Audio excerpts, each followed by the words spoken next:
예, 오늘 아침에 새벽에도 주님 앞에 나와서 주님과 함께 하루를 시작하는 여러분에게 풍성하고 복 있는 하루 되시기를 간절히 축복합니다. 아멘. 예, 오늘은 안타까운 내용이죠. 어, 사울이 하나님 앞에서 정식으로 버림받음을 통보받는 그런 내용이 나옵니다. 도대체 왜 그랬을까요? 어, 하나님께서 사무엘 선지자를 통해서 사울에게 명령을 내리셨습니다. 사울 왕에게 군사를 이끌고 출애굽할 때 하나님을 모욕했던 그 아말렉을 가서 진멸하라라고 이렇게 명령을 내리셨습니다. 그때 아말렉에 가서 사람뿐만 아니라 모든 생명을 다 죽이라고 이렇게 진멸하라고 명령하셨습니다. 그 명령을 받고 사울이 가서 하나님 은혜 가운데 그 전쟁을 승리를 했습니다. 그리고 그때 돌아오는데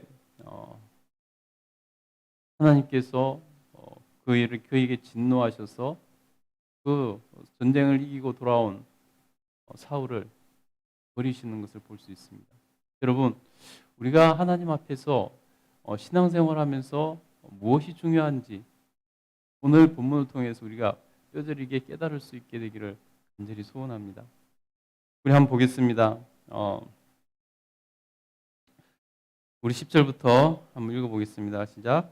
여호와의 말씀이 사무엘에게 임하니라. 이르시되 내가 사울을 왕으로 세운 것을 후회하노니 그가 돌이켜서 나를 따르지 아니하며 내 명령을 행하는지 아니하였음이라 하신지라. 사무엘이 근심하여 온 밤을 여호와께 부르짖으니라. 아멘. 하나님께서 사울이 전쟁을 승리를 하고 돌아오는 그 밤에 사무엘에게 말씀하십니다. 무슨 말씀을 하시냐면 내가 사울을 왕으로 세운 것을 후회한다라고 말씀하셨습니다. 여러분, 사울은 사실 굉장한 대단한 사람입니다.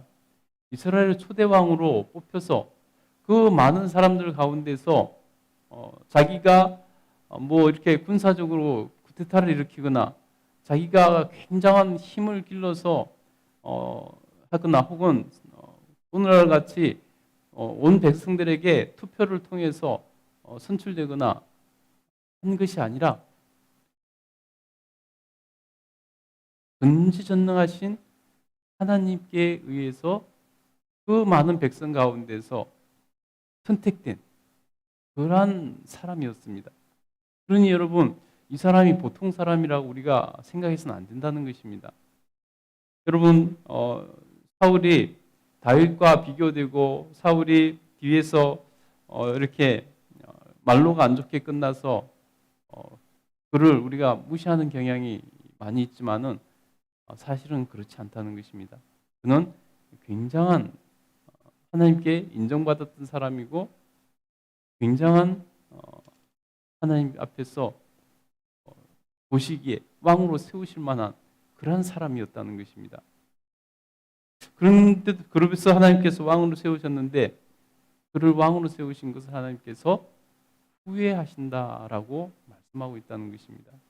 여러분, 하나님께서 후회하신다는 표현까지 물론 하나님께서 이렇게 인간들이 이해하기 쉽게 그 인간의 감정으로 이렇게 표현한 것이죠. 여러분, 하나님께서 후회하실 정도로 얼마나 실망하셨는지를 보여주고 있다는 것입니다. 여러분, 우리가 신앙생활을 하면서 하나님을 실망시키지 않기 위해서 우리는 애를 써야 되는 것입니다. 하나님께서 우리를 구원하신 것을 실망하신다, 후회하신다 하는 것은 우리에게 큰 저주죠.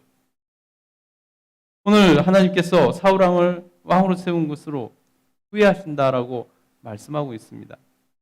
그러면서 말씀합니다. 그가 나를 따르지 아니하며 내 명령을 행하지 아니하였음이라. 하나님께서 후회하신 이유가 뭐냐면은 바로 하나님께서 말씀하신 그 명령을 따르지 아니하고 하나님을 따르지 않고 하나님 명령을 순종하지 않았기 때문이라는 것입니다. 여러분, 우리가 하나님을 후회해드리게 하는 것은, 실망시켜드리는 것은 뭐냐면 바로 우리가 하나님 말씀을 따르지 않을 때 우리는 하나님께서 후회하시게 만들어드리는 길이 되는 것이고, 하나님 명령에 순종하지 않을 때 그때 하나님께서 후회하게 만들어드리는 결과가 나온다는 것을 여러분이 꼭 알고 신앙생활을 해야 된다는 것입니다. 여러분, 어떠한 경우에도 하나님 말씀을 따르지 않거나 하나님 특별하신 우리에게 주신 명령, 사명에 불순종하지 않게 되기를 간절히 소원합니다. 그러면 하나님께서 결코 후회하시는 일은 없을 것입니다. 그 통보를 받은 사무엘은 하나님 앞에서 밤새도록 안타까운 마음에 부르짖죠. 그렇게 부르짖었을 때 무엇을 부르짖었을까요?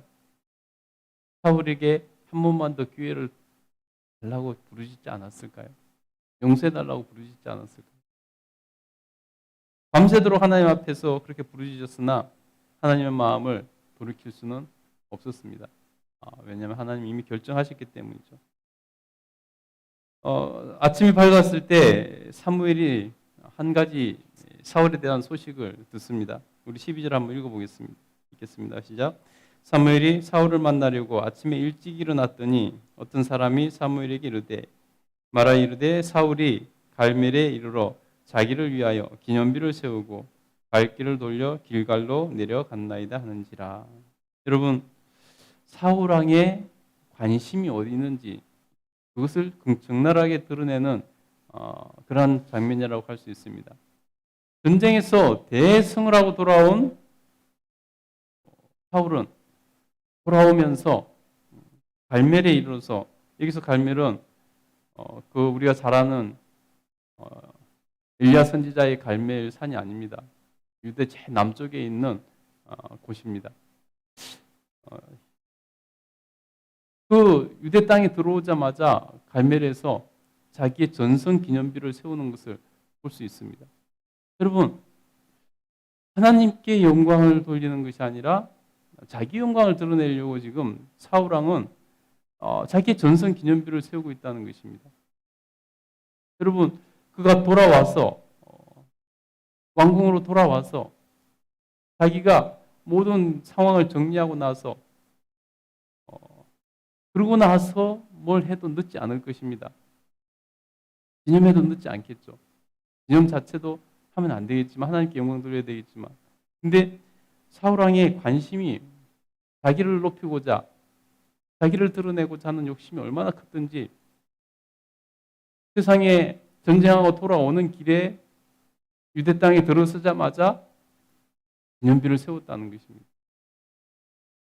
이런 경우는 굉장히 흔한 경우가 아니죠. 전쟁하고 돌아오는 길에 기념비를 세웠다. 이거는 정말로 한 일이 아니죠. 사울의 관심이, 사울의 중심이, 사울의 마음이 어디에 있는가 하는 것을 적나라 아래 드러내고 있다는 것입니다. 그래서 여러분, 사울의 마음이 자기를 드러내는 것, 자기를 높이는 데 있다면 모든 나라의 행정이, 모든 것이 다 자기를 드러내고 자기를 높이고 그런 데 있지 않겠습니까? 백성들에게 자기 환심을 사고 인기를 누리고 지지율을 높이고 하는데, 그런데 모든 관심이 있지 않겠습니까? 그럼 사실 하나님 앞에서 버림받은 결정적인 이유가 바로 거기에 있습니다. 사무엘이 그 사울이 거기 있다는 소식을 듣고 찾아갑니다. 우리 13절부터 한번 읽어보도록 하겠습니다. 읽겠습니다. 시작.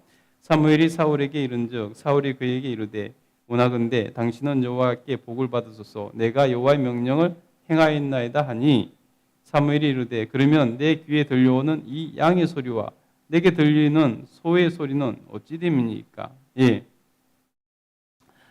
사무엘이 사울에게 찾아가자 사울이 사무엘에게 그 전쟁의 승리를 이렇게 사울에게 보고를 합니다. 당신이는 여호와께 복을 받으소서. 내가 여호와의 명령을 행하였나이다. 자기는 지금 여호와의 명령을 행했다고 지금 인식하고 있는 거예요. 지금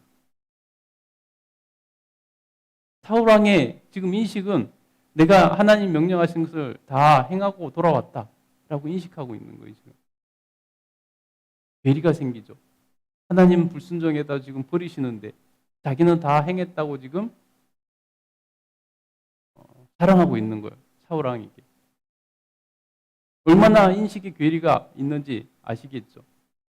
그냥 하나님께서 꾸중하는 정도가 아니라 아예 버리시는데 지금 자기는 다 행했다고 지금 순종했다고 지금 보고하고 있는 거예요. 얼마나 생각의 차이가 큰지를 우리는 알 수 있다는 것입니다. 왜 그럴까요? 여러분, 우리가 하나님의 말씀을 읽을 때 디테일에 신경을 써야 되는 이유가 바로 여기 있는 것입니다.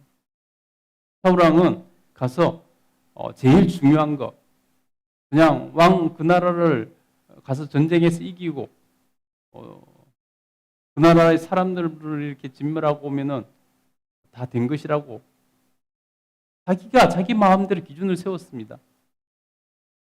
더군다나 그 뒤에 보면 알겠지만은 하나님께서 다 멸하라고 하신 그 땅의 모든 것을 멸하라고 하셨는데 자기들에게 유익이 되는 것, 다 짐승들을 사로잡아서 오고 왕도 죽이지 않고 왕도 사로잡아 가지고 자기의 그 명성을 높이고 자기를 이름을 높이는데 백성들 앞에서 왕을 사로잡아 왔다는 것은 얼마나 큰 이슈가 되겠어요.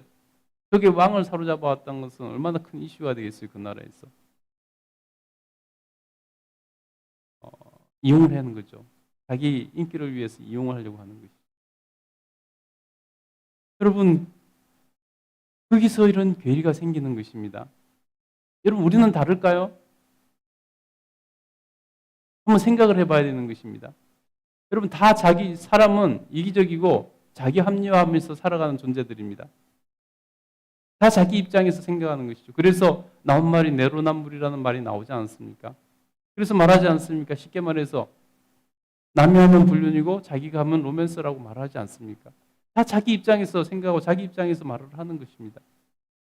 그래서 무서운 것이죠. 여러분, 사람과의 관계는 뭐 그래도 이해를 해줄 수 있습니다.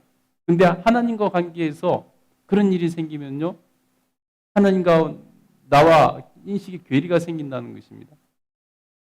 지금 사울왕을 하나님께서는 버리시는데, 불순종했다고 하나님께서는 사울왕을 심지어 버리시는데 사울은 자기는 다 했다, 순종했다고 지금 자랑질하고 있다는 것입니다. 이런 인식의 괴리가 생기면요, 불상사죠. 불행한 일이 일어나는 것입니다. 우리가 신앙생활을 하면서 마찬가지예요. 하나님께서 나를 보실 때 하고 내가 스스로 나는 신앙생활 잘하고 있어. 이렇게 되면은 큰일이 나는 거죠. 사울과 같은 그런 존재가 되어버리는 것입니다. 우리는 그것을 경계해야 돼요. 늘 그래서 그렇게 되면요, 교만하기 싹 쓰는 것입니다. 그렇게 되면요, 자기 분수를 모르게 되는 것입니다. 자기를 객관적으로 들여다보지 못하게 되는 것이고, 결국 하나님께서 구원하신 것을 후회하시는 그런 지경에, 왕으로 세운 것을 후회하시는 그런 지경에까지 이룰 수 있게 된다는 것입니다. 그래서 하나님께 버림받을 수 있게 된다는 것입니다. 여러분, 그것이 참으로 무서운 것입니다. 사무엘이 그 자랑질하는 사울에게 그러면 이 하나님께서 다 진멸하라고 분명히 내가 전달을 했는데 이 들리는 이 소의 소리, 양의 소리는 뭡니까? 라고 묻습니다. 그래서 사울이 뭐라고 말합니까? 우리 15절 한번 볼까요? 읽겠습니다. 시작. 사울이 이르되 그것은 무리가 아말렉 사람에게서 끌어온 것인데 백성이 당신의 하나님 여호와께서 제사하려 하여 양들과 소들 중에서 가장 좋은 것을 남김이요 그 외의 것은 우리가 진멸하였나이다 하는지라. 아마 그때 사울 왕은 아차 싶었겠죠. 그래서 변명이라고 하는 것입니다. 백성들에게 탓을 돌립니다. 백성들이 이렇게 끌고 왔어요. 또 이유를 댑니다. 그럴듯한 이유를 댑니다. 핑계를 대는 거죠. 이 좋은 것으로 하나님께 제사를 드리려고 끌고 왔다는 것입니다. 여러분,